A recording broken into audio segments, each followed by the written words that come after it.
¿Qué tal, muchachos? ¿Cómo están? Excelente tarde. Vamos a hablar el día de hoy de estas clases que estamos estudiando referente a la criminología interaccionista. Como saben, ya estamos a punto de terminar esta parte de la criminología interaccionista. De hecho, la próxima sesión vamos a dar algunos puntos interesantes para concluir esta escuela, que serán las aportaciones propias de la criminología interaccionista. Pero vamos a abocarnos el día de hoy a los últimos o a las últimas directrices importantes de esta tendencia. Y ya prácticamente estaremos iniciando la tercera escuela, que es la criminología organizacional, para tomar pie a los siguientes temas de pensamiento criminológico, como sean propiamente las tendencias o el punto de vista de Freud, del psicoanálisis y otros tantos que veremos. Pero antes de todo ello, tenemos que terminar toda esta parte de la criminología interaccionista y bueno, pues vamos a retomarlo. Estamos en este punto hablando de la conducta desviada de las personas. ¿Cómo es que un delincuente se torna o se lleva a cabo ese proceso personal por virtud del cual se vuelve delincuente? ¿Cómo una persona normal se puede llegar a convertir en un delincuente? Eso es una desviación propiamente.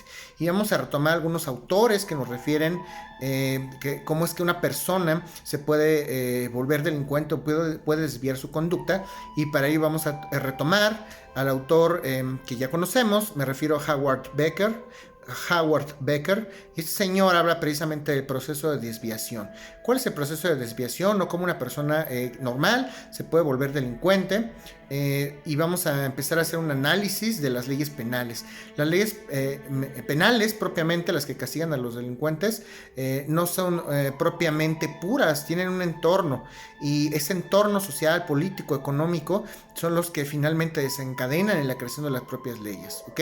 Y la desviación propiamente de las personas es un proceso de interacción entre personas. Toda esta desviación se da por esa interacción que existe en las personas en sí mismas, algunos de ellas propiamente persiguiendo sus fines propios, sus propios intereses. Y vamos a entender que hay dos tipos de desvíos, hay dos tipos de personas que se pueden desviar, y Howard Becker clasifica este tipo de desviaciones en dos categorías. Aquellas que violan la norma y son castigados, que son propiamente etiquetados y que están asimilados en la base de datos de la criminalidad en el país, y aquellos que delinquen pero que no son castigados. Podemos hablar en ese sentido de la cifra negra de la criminalidad, porque son personas que violan la ley al final del día, pero que no son acusadas y no están etiquetadas y de alguna manera no están clasificadas como delincuentes, ¿ok? Pues aquellas personas propiamente, las que están en el poder, que son las que hacen las leyes, vamos a definirlas como las personas morales, y no me refiero a una sociedad mercantil, es la moralidad propiamente dicha. Los que son moral o típicamente correctos son las autoridades, y las autoridades, como moralmente son aquellas que están bien vistas en la sociedad, son las encargadas de hacer este cúmulo de normas, y ellos provocan las reglas.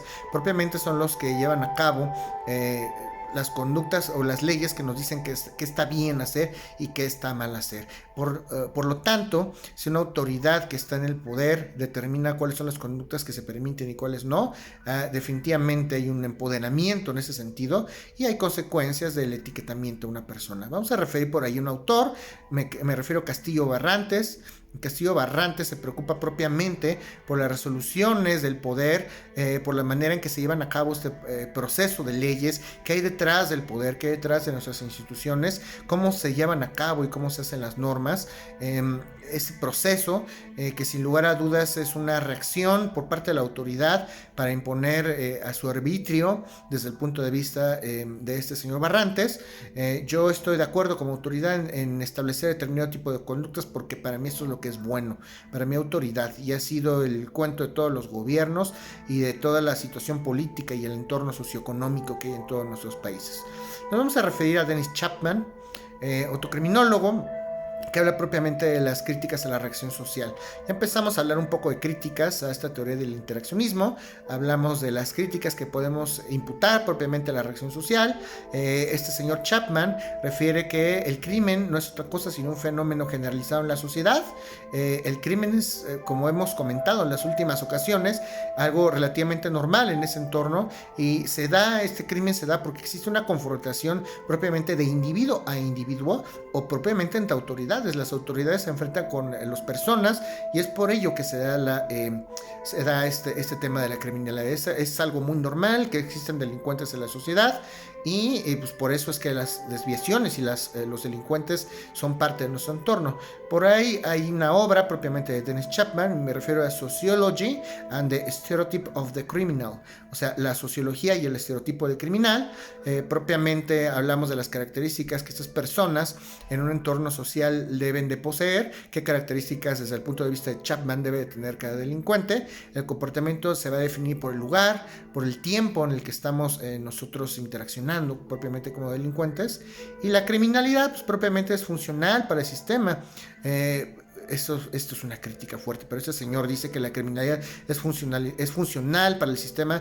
Desde el punto de vista pudiera llegar a ser ideal, permite la estabilidad. Quiere decir que hay un balance, según Chapman, entre lo bueno y lo malo. Y vamos a entenderlo desde este punto de vista. La criminalidad es un fenómeno propio de la sociedad, y como es la parte negra o la conducta negativa, pues hace equilibrio con la conducta positiva de la sociedad. No puede haber solo conducta positiva, sino debe haber conducta negativa para lograr un perfecto equilibrio en las conductas sociales. La igualdad entre los individuos no existe de ninguna manera. Los individuos no somos iguales. Hay procesos que podemos definir que propician condiciones de inmunidad a los delincuentes, como el estatus, como la protección respecto a la cual puedan gozar algunos delincuentes, y factores que descartan esa inmunidad.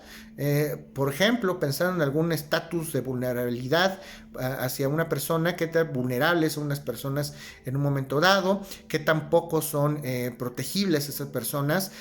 Sumémosle a ello el factor de las autoridades. La policía no es neutral ni racional, la policía es un cáncer propiamente social que nos va a desentrañar y nos va a desencadenar una desviación hacia la criminalidad. Y vamos a plantearnos dos problemas. Vamos a retomar para ello otro autor, me refiero a Lemery. Lemery habla de la teoría de la desviación del criminal, y desde el punto de vista de Lemery hay dos problemas que se deben tomar en consideración para estudiar la desviación del criminal.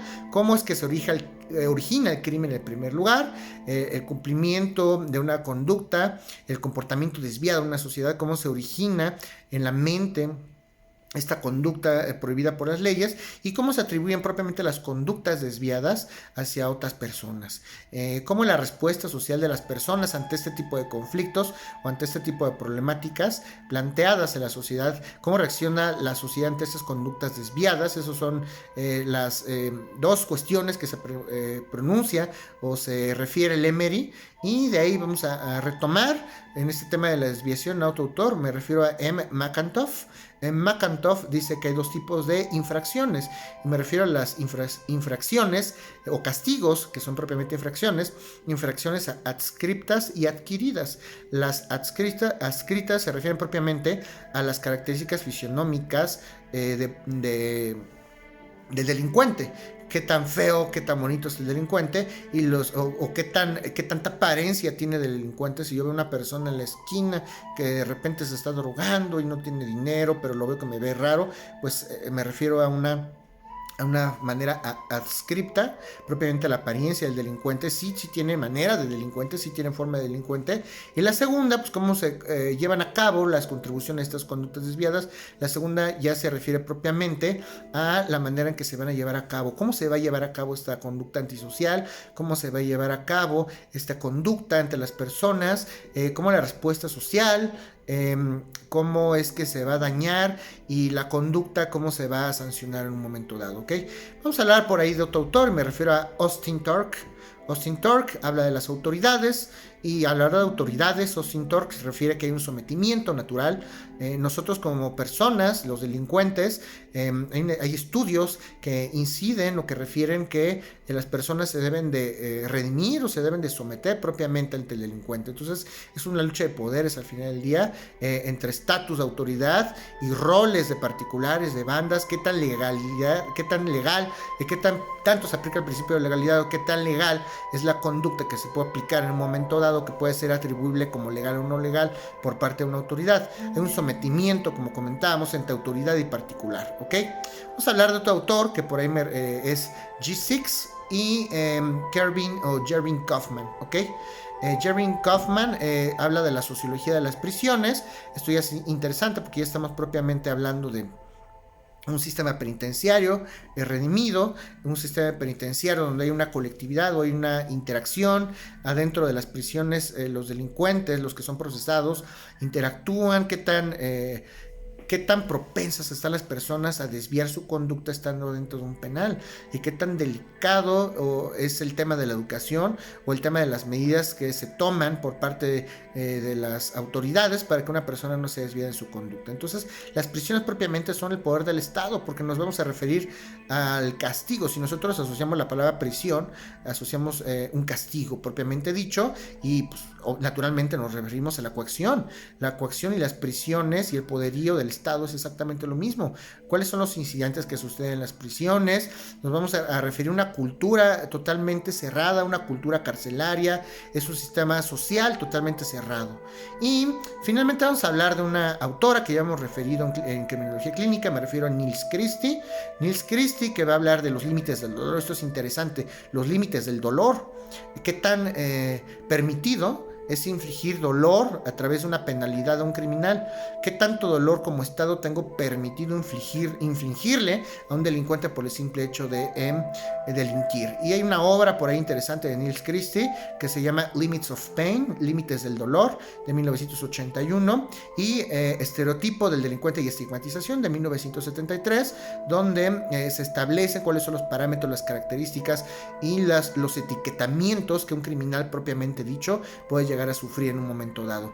Dentro del marco de la ley, qué tan posible, qué tan permitido es llevar a cabo un análisis propiamente del sistema penal, qué tan vulnerables están las personas que están en las prisiones, en los penales, en los centros de reclusión, y el proceso de castigo debe ser unipersonal. ¿Qué tantos estudios tengo yo que hacer o desarrollar para que una persona sea sujeta a un castigo, y para que yo sepa como Estado hasta qué punto voy a castigar a una persona, ¿ok?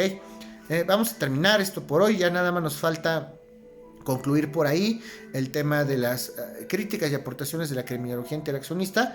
Eso lo haremos la próxima sesión, y la próxima sesión también estaremos iniciando ya la tercera escuela, que es la escuela de la criminología organizacional, y con ello terminaremos las 3 escuelas, y a partir de concluir la criminología organizacional estudiaremos algunas tendencias aisladas, tales como Freud y el psicoanálisis, como platicamos al principio de la sesión, y pues espero que hayan entendido toda la información que el día de hoy hemos platicado. Tengan ustedes una excelente noche, les mando a todos un gran saludo.